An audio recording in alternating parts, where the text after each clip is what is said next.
भारत में उत्पन्न होने वाली दूसरी सबसे बड़ी नदी और हिमालय के अलावा उत्पन्न होने वाली भारत की सबसे बड़ी नदी गोदावरी का उद्गम स्थान हमने आपको दिखाया था। साथ ही उसकी दो बड़ी सहायक नदियां वर्धा नदी और वैनगंगा नदी के उद्गम स्थान को भी हम आपके समक्ष लेकर आए थे। और आज के इस साहसपूर्ण और आनंददायी सफर में हम आपको लेकर चलेंगे गोदावरी नदी के समुद्र मिलन वाले स्थान पर, यानी गोदावरी नदी के समापन के स्थान पर।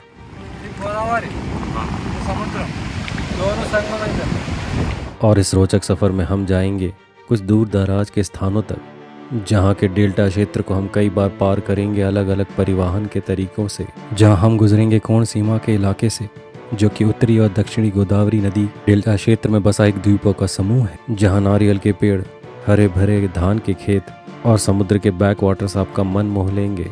हम आपको यह भी बताएंगे कि क्यों यहाँ एक अंग्रेज जनरल की इतनी मान्यता है। स्थानीय लोगों की सहायता से आखिरकार हम पहुंचेंगे अंतर्वेदी में, जहाँ होता है गोदावरी नदी का मिलन समुद्र के साथ।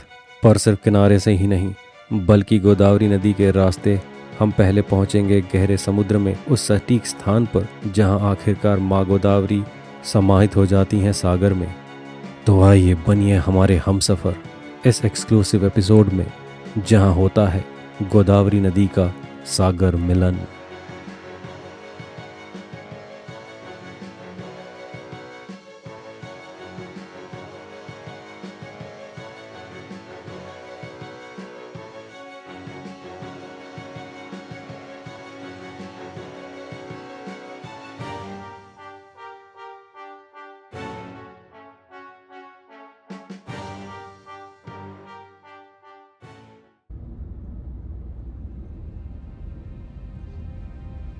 दोस्तों, स्वागत है आपका आज के बहुत ही खास एपिसोड में, जहां हम आपको लेकर चलने वाले हैं गोदावरी नदी के समापन वाले स्थान पर।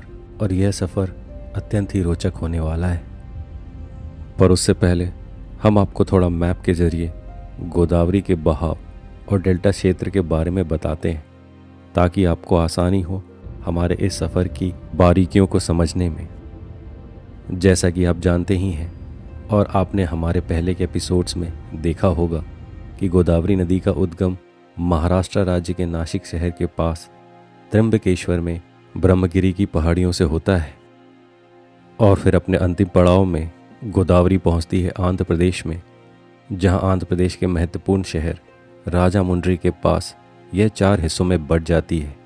और फिर यह 4 नदी के डिस्ट्रीब्यूटरीज बे ऑफ बंगाल में अलग अलग स्थानों में जाकर सागर में मिल जाते हैं। और इन 4 भागों के नाम हैं, सबसे उत्तर में जो सबसे ऊपर आपको दिख रहा है गौतमी गोदावरी, दक्षिण में वशिष्ठ गोदावरी, और मध्य में वैनतया गोदावरी और भारद्वाज गोदावरी। इसमें जो सबसे प्रमुख और दक्षिण हिस्से में मौजूद है वशिष्ठ गोदावरी के समुद्र मिलन वाले स्थान अंतर्वेदी में हम पहुंचेंगे, जो होगा आज का हमारा गंतव्य स्थल।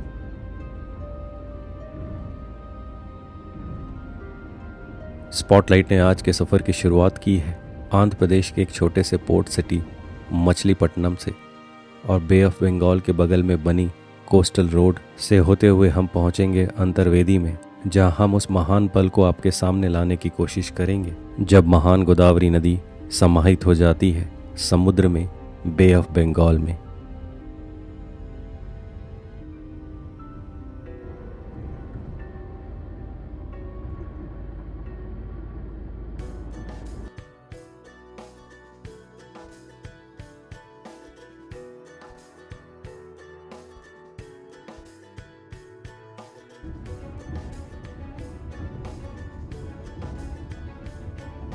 हमारे जर्नी में सबसे पहले हम पहुंच रहे हैं नरसापुर या नरसापुरम में, जो कि वशिष्ठ गोदावरी यानी गोदावरी के 4 हिस्सों में से जो सबसे दक्षिणी हिस्सा है उसके किनारे पर बसा हुआ है।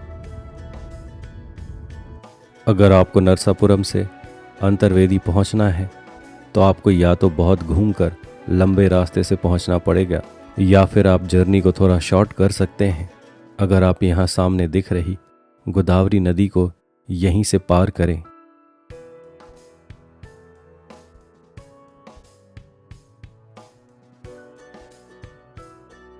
पर इस स्थान पर कोई ब्रिज या पुल नहीं है, तो फिर नदी को कैसे पार किया जाए? वैसे ही जैसे लोकल्स करते हैं, रिवर फेरी के द्वारा, जहां आप अपनी गाड़ी के साथ सवार होकर रो फेरी से नदी को पार कर सकते हैं।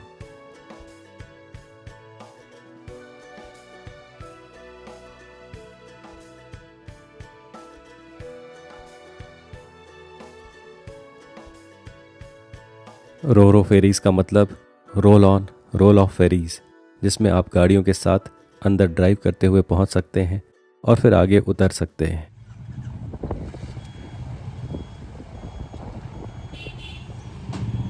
हम इन्हीं रोरो फेरी के माध्यम से नरसापुरम, जो कि वेस्ट गोदावरी डिस्ट्रिक्ट में है, वहां से गोदावरी नदी को क्रॉस करते हुए उस पार पहुंचेंगे, एक छोटे से गांव सखी नेतीपल्ली में, जो कि कोनसीमा डिस्ट्रिक्ट में है।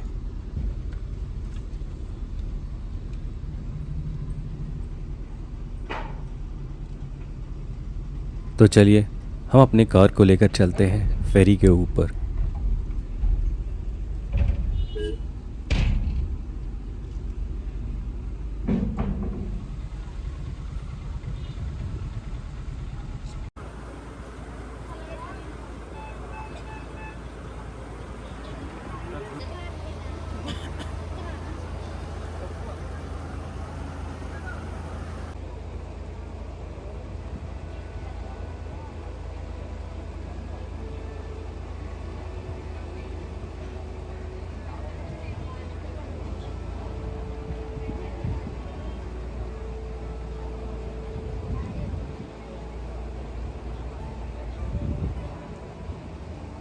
फेरी में बैठते साथ ही हमें गोदावरी नदी की विशालता का एहसास हो गया। गोदावरी नदी का यह भाग, जिसे वशिष्ठ गोदावरी कहते हैं, यह वही हिस्सा है जो कि गोदावरी नदी की सबसे दक्षिण और मुख्य डिस्ट्रीब्यूटरी है। जब एक बड़ी नदी सागर में मिलने से पहले कई हिस्सों में बढ़ जाती है, तो वह एक डेल्टा का निर्माण करती है, और बटे हुए हर मुख्य हिस्से को हम डिस्ट्रीब्यूटरी कहते हैं।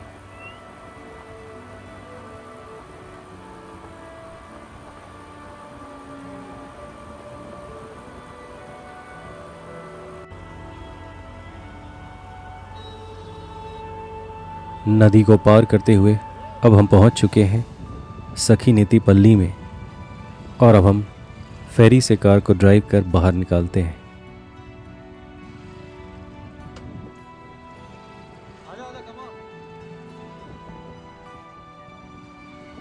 और आगे हम आपको दिखाएंगे कि क्यों गोदावरी नदी द्वारा बनाए गए इस डेल्टा क्षेत्र को आप नेचर का एक वरदान कह सकते हैं। सखी नीति पहुंचने साथ ही आपको एक स्टैच्यू दिखता है, जो कि यहाँ किसी लोकल का या फिर किसी भारतीय का प्रतीत नहीं होता है। पूछने पर पता चला कि यह प्रतिमा है general sir Arthur Thomas cotton की।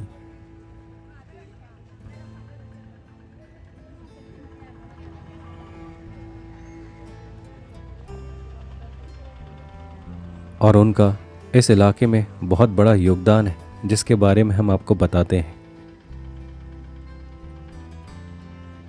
General Arthur Thomas cotton British army के जनरल और एक इरिगेशन इंजीनियर थे, जिन्होंने अपना जीवन भारत की नदियों को जोड़ने में समर्पित किया, खास तौर पर गोदावरी और कृष्णा डेल्टा रीजन को।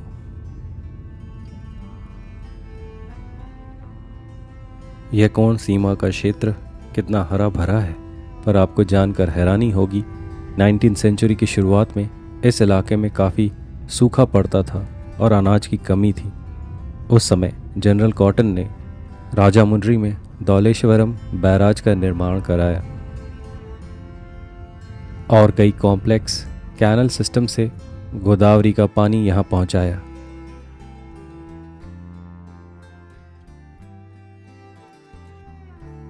और उसके बाद 19वीं शताब्दी का यह सूखाग्रस्त इलाका आज नारियल के बगीचों और हरे भरे धान के खेतों के लिए पूरी दुनिया में प्रसिद्ध है।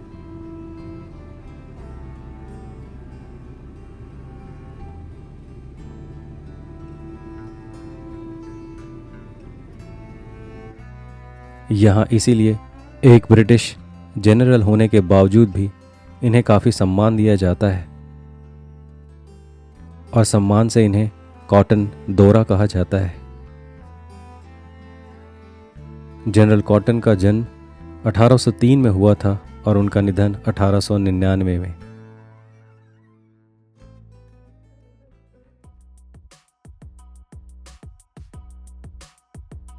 खैर, हम आगे बढ़ते हैं। सखी नीति पल्ली से हम मैप पर दिखाए गए मार्ग से आगे अंतर्वेदी की तरफ बढ़ेंगे।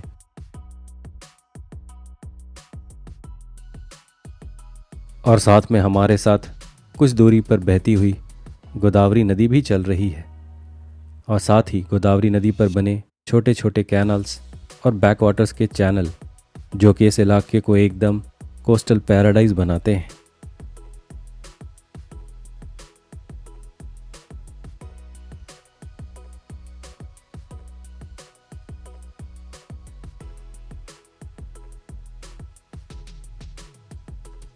हम इस इलाके के छोटे छोटे गांव और छोटी छोटी सड़कों से होते हुए आगे बढ़ने लगे और लगभग 30 मिनट के ड्राइव के बाद हम पहुंचेंगे अंतर्वेदी के पास।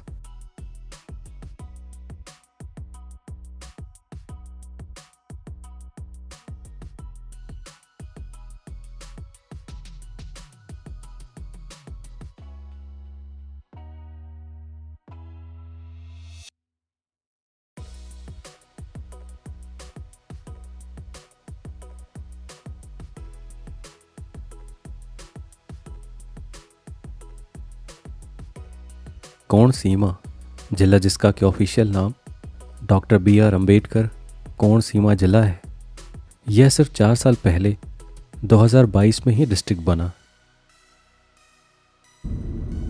यह जिला प्रकृति का अनमोल उपहार है जिसे गोदावरी ने अपने हाथों से सजाया है।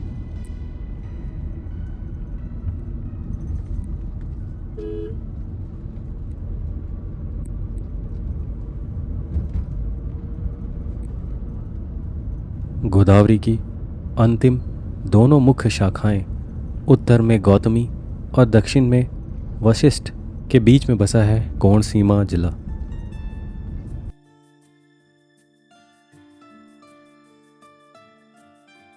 नदियों से घिरे होने के कारण यह एक नदी द्वीप सा प्रतीत होता है।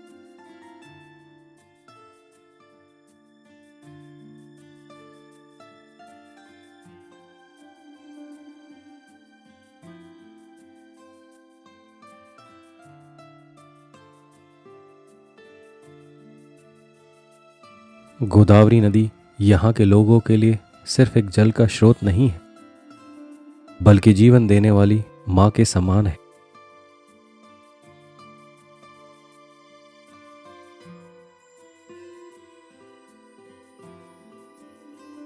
जब यह नदी पहाड़ों, जंगलों और प्लेन से बहती हुई यहाँ आती है तो साथ में उपजाऊ जलोढ़ मिट्टी बहाकर लाती है।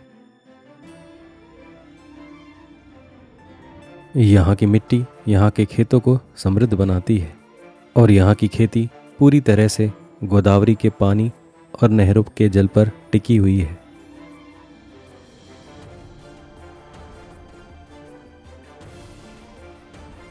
अब हम अंतर्वेदी के बहुत करीब पहुंच गए हैं और यहाँ से लगभग 5 किलोमीटर की दूरी पर है बंगाल की खाड़ी यानी बे ऑफ बंगाल, और वह स्थान जहाँ पर गोदावरी नदी मिल जाती है समुद्र में। और हम बहुत ही व्याकुल हो रहे थे उस दृश्य को देखने के लिए।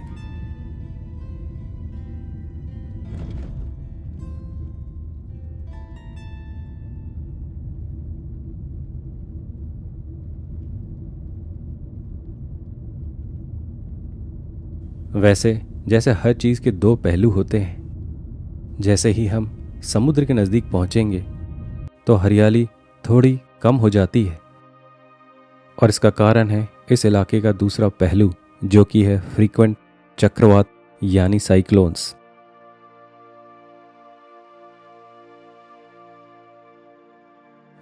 कोण सीमा के इस इलाके में कई चक्रवात आते रहते हैं जैसे कि पिछले साल आया मोन्था साइक्लोन, जिसमें हवा 90 से 100 किलोमीटर पर आवर की वेग से चली और जिसकी वजह से यहाँ से लगभग 10,000 लोगों को इवैक्यूएट करना पड़ा और लगभग 35,000 हेक्टेयर्स के धान के खेत और नारियल के प्लांटेशंस बर्बाद हो गए।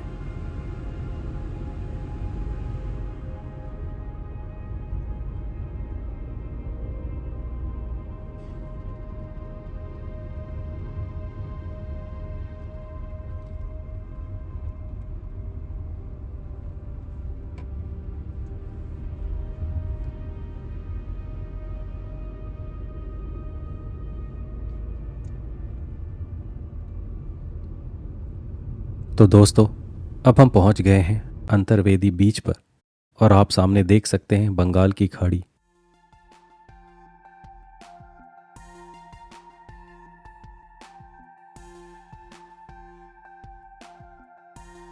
और आप अभी वह मैप पर एग्जैक्ट स्पॉट देख सकते हैं जहां पर हम हैं।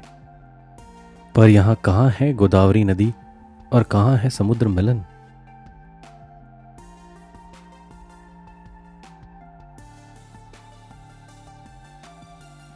जवाब है गोदावरी नदी यहाँ से लगभग 1 किलोमीटर दूर लाइट हाउस की तरफ, यानी हम जहाँ अभी खड़े हैं वहाँ पर नहीं, यहाँ से थोड़ी दूर पर होता है गोदावरी नदी का समुद्र मिलन। पर वहाँ कैसे पहुँचे? तो हमें पता चला एक छोटा सा रास्ता है जो लाइट हाउस की तरफ जाता है, तो हम भी बढ़ चले उस रास्ते पर।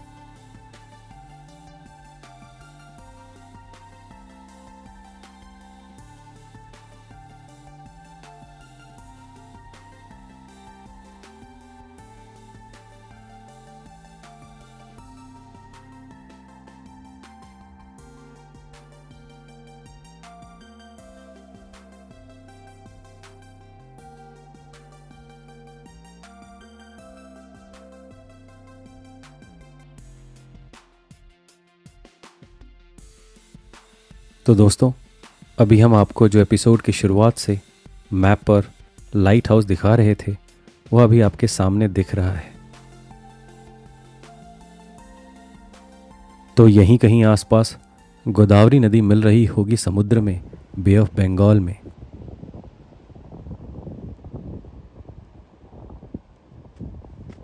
और इसी खोज में हम गाड़ी छोड़कर समुद्र की तरफ बढ़े। पर दोस्तों, एक बार फिर हम ऑफ ट्रैक थे। जिस स्थान पर हम हैं वहाँ से लगभग और 200 से 300 मीटर की दूरी पर है गोदावरी नदी का अंतिम सफ़र।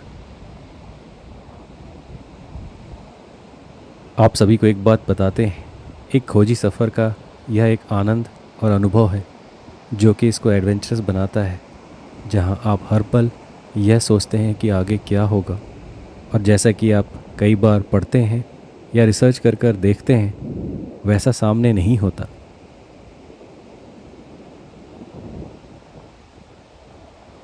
तो थोड़ा अपने कोऑर्डिनेट्स को चेंज कर हम गाड़ी लेकर लाइट हाउस की तरफ बढ़े।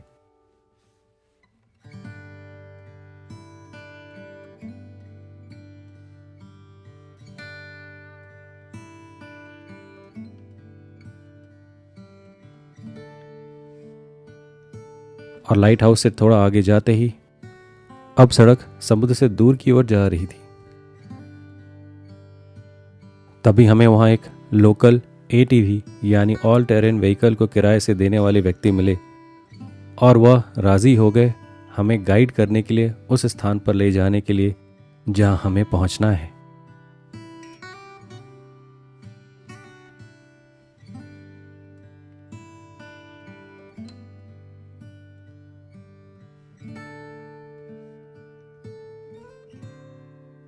यहाँ पर समुद्र का पानी काफ़ी ऊपर आ जाता है, इसलिए कई बार पैदल जाना ठीक नहीं, इसलिए हम ATV पर बैठकर निकले अपनी मंजिल की ओर।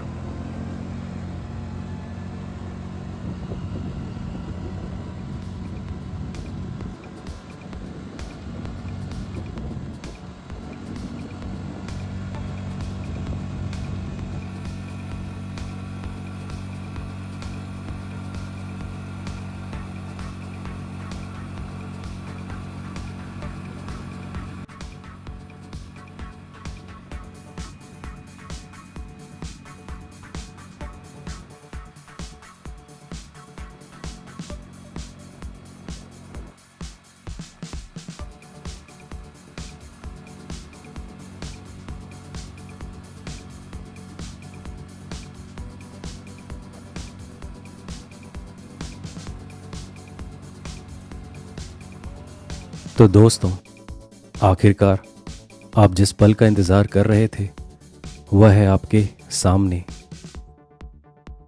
यही है वह स्थान जहां आप धरती पर खड़े होकर अपने हाथों से पानी को छूकर समुद्र और माँ गोदावरी के मिलन को महसूस कर सकते हैं। और आपको यह अनुभव शब्दों के माध्यम से बता पाना बहुत कठिन है। ఇది గోదావరి ఇది సముద్రం दोनों संगम है इधर अक्षय पॉइंट दोनों मिक्सिंग पॉइंट होता है।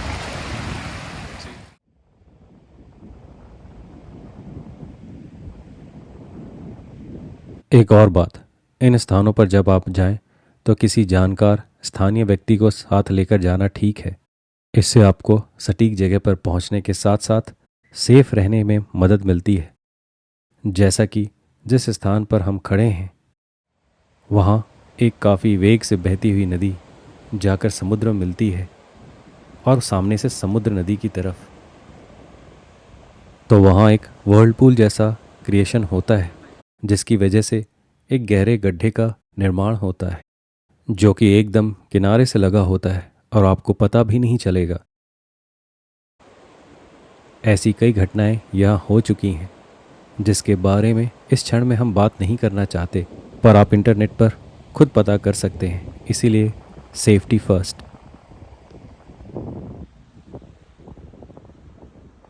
वैसे दोस्तों, आप भी हमारी तरह खुश होंगे यहाँ पहुँचकर, पर आपको पता है अभी भी टेक्निकली हम उस एग्जैक्ट स्पॉट पर नहीं हैं जहाँ गोदावरी और समुद्र पिन पॉइंटेड लोकेशन पर मिलती है। और उसका कारण है यहाँ से कुछ 100 मीटर पर समुद्र के बीचों बीच एक छोटा सा अस्थायी आइलैंड जो कि अभी आप मैप पर देख सकते हैं, जो कि एक तरह से एक छोटा सा बैरियर बनाता है समुद्र और गोदावरी नदी के बीच में।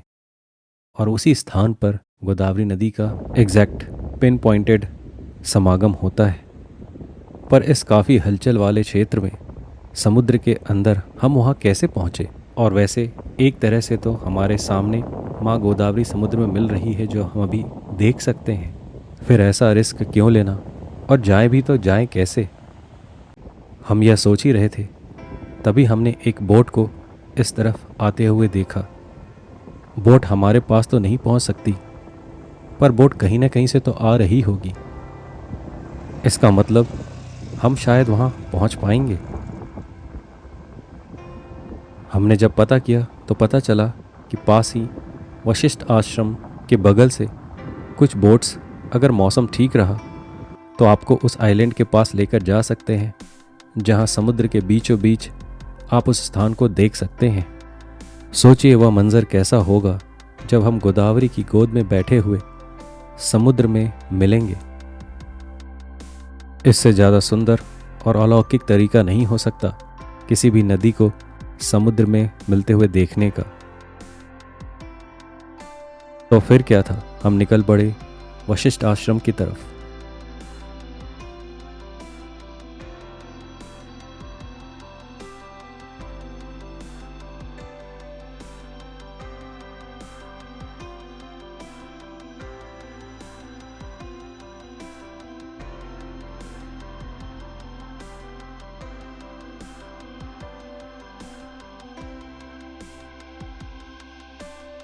किस्मत से हमें वहाँ एक बोट भी मिली और नाविक भी तैयार हो गए हमें वहाँ ले जाने के लिए।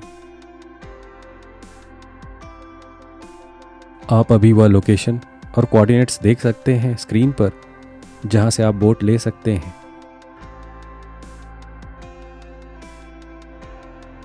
पर इस स्थान पर आने से पहले आप एक बार वेदर फोरकास्ट ज़रूर चेक करें। जैसा कि हमने आपको पहले भी बताया कि यह एक रफ सी एरिया है और काफ़ी तेज़ हवाओं की वजह से और एक साइक्लोन प्रोन एरिया होने की वजह से हर वक्त यहाँ पर बोट अवेलेबल नहीं रहती।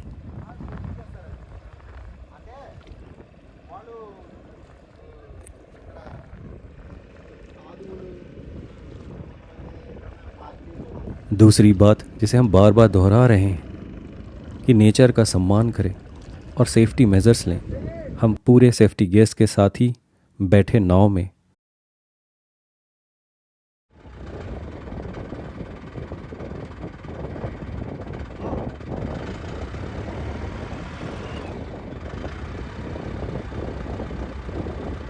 और अब समय है 15 से 20 मिनट में माँ गोदावरी की गोद में बैठे हुए उनके साथ साथ समुद्र में मिल जाने की यात्रा का।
आप अभी वहाँ दूर वही लाइट हाउस के सामने का स्थान देख सकते हैं जहाँ हम थोड़ी देर पहले खड़े थे और हमने आपको ज़मीन से यह समागम दिखाया था।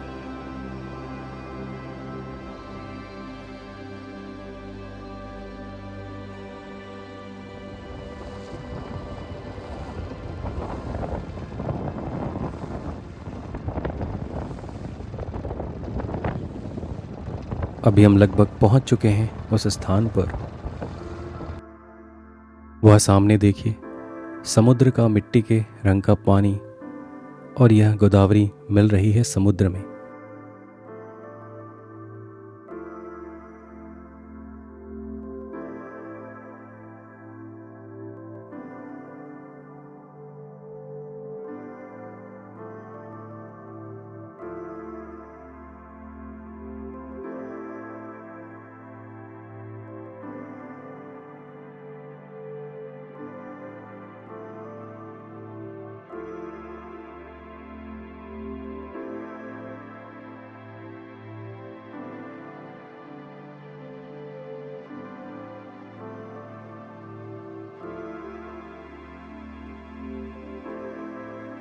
तो दोस्तों, आखिरकार मैं खड़ा हूँ उस स्थान पर जहाँ गोदावरी नदी अपने 1465 किलोमीटर की यात्रा पूर्ण करती है।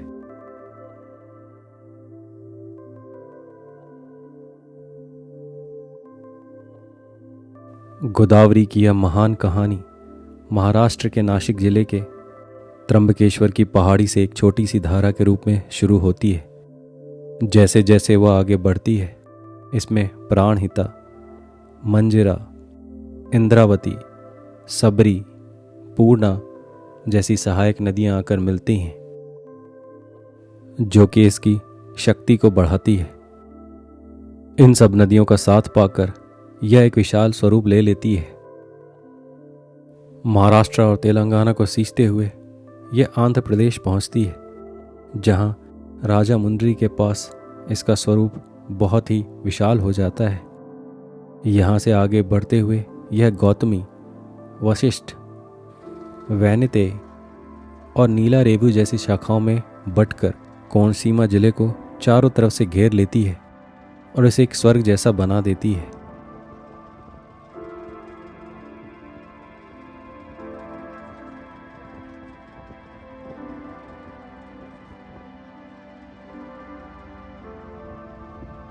इस स्थान को प्यार से लोग अन्ना चेली गट्टू कहते हैं, जिसका मतलब है भाई बहन का किनारा।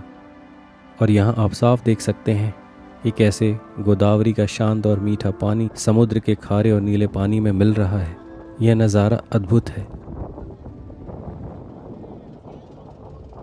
आज इस इलाके की हरियाली, धान के लहलाते खेत और ऊंचे नारियल के पेड़ जब हम देखते हैं, वह गोदावरी और इनकी सहायक नदियों का ही कमाल है।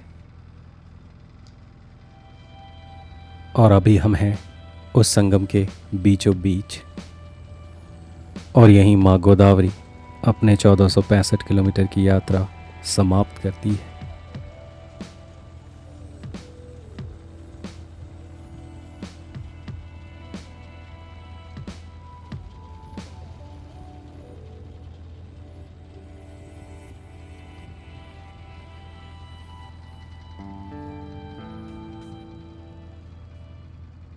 और अब इस संतुष्टि देने वाले सफ़र के बाद हम एपिसोड के अंत में चलते हैं पेट पूजा करने।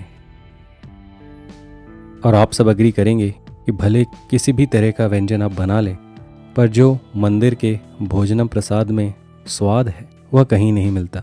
तो चलिए हम चलते हैं अंतर्वेदी के प्रसिद्ध श्री लक्ष्मी नारसिम्हा स्वामी टेम्पल में स्वादिष्ट खाना खाने के लिए।